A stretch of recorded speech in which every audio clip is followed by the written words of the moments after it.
তো আজ আমি তোমাদেরকে দেখাবো আমি কিভাবে মটন রান্না করি। তো হ্যালো বন্ধুরা, গুড ইভিনিং। কেমন আছো সবাই? আশা করছি ভালো আছো, আর আমিও অনেক অনেক ভালো আছি। চলো তাহলে আজকে দেখা যাক আমি কিভাবে মটন রান্না করি আর কি কি মশলা অ্যাড করি। সেটা দেখতে হলে কিন্তু পুরো ভিডিওটা তোমাদেরকে দেখতে হবে, ঠিক আছে? আড্ডা দিতে দিতে যেহেতু রান্নাটা করব, তাই জন্য ভিডিওটা একটু বড় হয়ে যাবে। আগে থেকেই বলে দিচ্ছি, প্লিজ একটু কষ্ট করে দেখো। আর ভালো কথা, কি কি মশলা অ্যাড করছি সেটা তোমরা দেখে না। এটা নুন, হলুদ আছে, লঙ্কা আছে, ধনে আছে, আর জিরে গুঁড়ো আছে, ঠিক আছে? তো আমি কিন্তু রান্নাটা চিকেন যে টাইপের করি সেই রকমই করি। কি আমি ঠিক অত ভালো রান্নাটা জানি না মাটনে, ঠিক আছে? জানি ভুল হবে, তোমাদের সাথে আমার ম্যাচিং খাবে না। তো যাই হোক, ওই জন্য বলছি তোমরা কিভাবে মাটন রান্না করো আমাকে অবশ্যই কমেন্ট করো। আর আমার ভিডিও যদি মানে চিকেনের রেসিপি যেরকমভাবে করছি সেটা তো তোমাদের সাথে দেখাচ্ছি, এইরকম রান্না যদি ঠিক হয়ে থাকে তাহলে অবশ্যই আমাকে জানিও, ঠিক আছে? তো কথাটা হচ্ছে, সব মশলাগুলো আমি ভালো করে মাটনের সাথে মাখিয়ে নিই, দিয়ে তেল অ্যাড করি। আর একটু, হ্যাঁ, তোমাদের সাথে স্কিপ করে গেছি ওটা, আমাদের টক দই দিয়েছিলাম, ঠিক আছে? টক দই দিয়ে ভালো করে ম্যারিনেট করে 10 মিনিট রেখেছিলাম। সব কিছু মশলা দিয়ে দিয়েছিলাম, ঠিক আছে? যা যা তোমরা দেখলে ওগুলো সব ভালো করে ম্যারিনেট করে নিয়ে 10 মিনিট রেখে দেওয়ার পর তারপর কী করছি সেটা দেখতে হলে পুরো দেখো। আমি মুখে বলে দিলে তোমরা দেখবে না, আমি জানি তোমরা খুব বদমাস। আর হ্যাঁ, যারা হচ্ছে নতুন আমার ভিডিও দেখছো, নতুন আমার চ্যানেলে ভিডিও দেখছো, তাদেরকে প্লিজ প্লিজ প্লিজ আমার একটু সাবস্ক্রাইব করে দিও প্লিজ।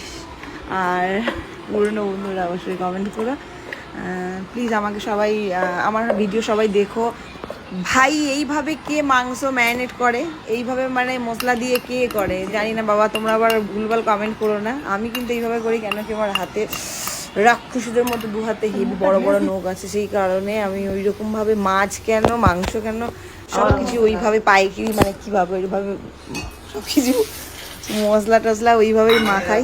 তোমরা আবার কেউ কিছু ভেবে নিও না। তো চলো কিভাবে করছি দেখে নাও। আমি কিন্তু এখানে তেলের উপরে প্রথমে গোটা গরম মশলা তেজপাতা দিয়েছি, তারপরে পেঁয়াজ দিয়ে দিলাম। পেঁয়াজটা লাল লাল করে ভাজার পরে এবার দিয়ে দেবো রসুনটাকে ভালো করে লাল লাল লাল লাল করে ভেজে নিয়ে তারপরে আমি দিয়ে দেবো মাটন তারপরে তারপর দেখতে থাকো তোমরা, আমি আর বলবো না। আর এই মাটন রান্না দেখে কার কার জিভে জল চলে আসছে আমাকে অবশ্যই কমেন্ট করবে, আমি নিশ্চয়ই পাঠিয়ে দেবো। চলো দেখতে থাকো।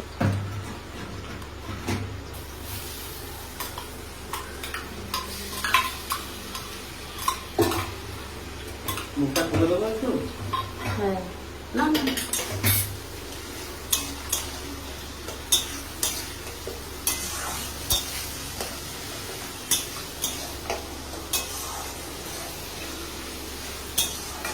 রসুন দিয়ে ভালো করে কষিয়ে নিচ্ছি, এরপরে মাটনটা দিয়ে দেবো, ঠিক আছে?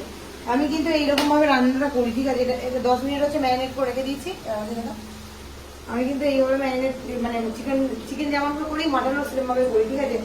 তোমাদের সাথে একটা জিনিস দেখানো হয়নি, সেটা হচ্ছে টক দই অ্যাড করেছি, ঠিক আছে? আমি আর কি কি এতে দিতে হবে আমি কি রান্না খুব একটা ভালো জানি না, যারা ভালো জানো কি কি অ্যাড করতে হবে আর কি কি মানে কোনটা কখন দিতে হবে, কেউ যদি জানো ভালো মাটন রান্না আমাকে কিন্তু কমেন্ট করে বলবো, তাহলে আমি পরের বার বানাবো।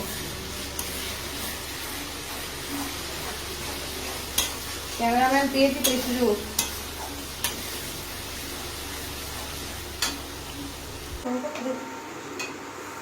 এবার চিকেনটা দিয়ে মটনটা দিয়ে দেবো।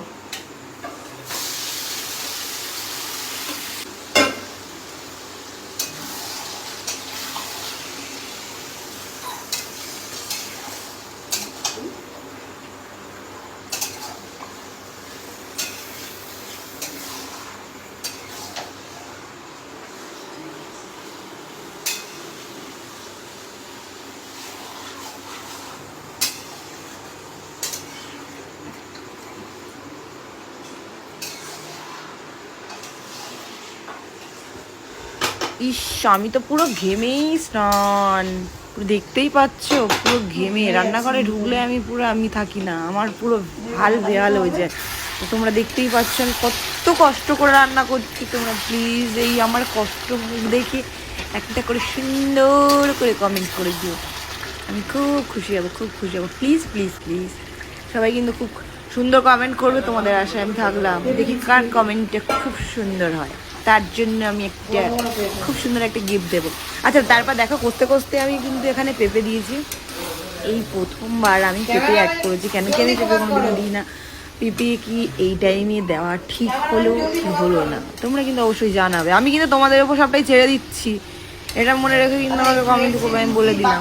আমি কিন্তু সত্যিই জানি না পেঁপেটা কখন দিতে হয়, আদৌ এখন কি এর একটু আগে কিংবা এর একটু পরে, ঠিক আছে সেটা জানি না। আর কাশ্মীরি লঙ্কা গুঁড়োটাও আমি এখন ভুল টাইমে দিচ্ছি, আমি জানি, কিন্তু আমার জানা নেই, ওই জন্য আমি ভুলভাল টাইমে দিচ্ছি। জানি সব কিছু ভুলভাল উল্টোপাল্টা হচ্ছে, এদিক ওদিক হচ্ছে, তো তোমরা জানাও আমাকে। আচ্ছা আর একটা কথা, প্রেশার কুকারে মাটন দেওয়ার পর কটা সিটি মারতে হয় এটা কিন্তু আমি জানি না। এটা আমাকে এই জন্য আমাদের বাড়িতে আমার আর আমার বরের মধ্যে যুদ্ধ বাঁধে। ও বলে 8-9টা, আমি বলছি না অত না, ও 8-9টার বেশি বলে, আমি বলছি না এত দিলে তো মাটন খেটে ঘন্ট হয়ে যাবে, বলে না। তারপরেও 8টা আমি দেই ওর কথা শুনে, দেওয়ার পরে দেখি না বাবুগুলো ঠিক আছে। একবার কি হয়েছিল কি বলতো, ভীষণ বড় একটা কাহিনী আছে, নেক্সট ভিডিওতে বলবো, এখন বলবো না।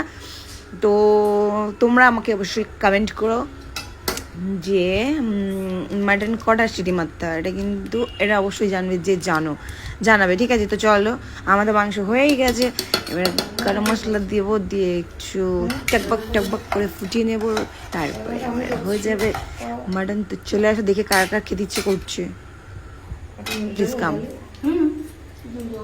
আর হ্যাঁ, যদি ভিডিওটা ভালো লাগে অবশ্যই লাইক কমেন্ট করে দিও, কিন্তু আমি আবারও বলে দিলাম লাস্ট বারের মতো। হ্যাঁ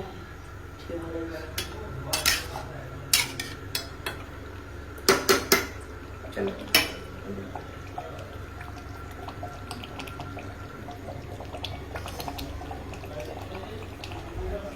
তো আমাদের রান্না তো কমপ্লিট হয়ে গেছে, চলে আসো আমরা কে কে খেতে চাও। এখানটায় তরকারি টেস্ট করতে গিয়ে দেখো হাতটা পুড়িয়ে দিচ্ছি, লাল হয়ে গেছে।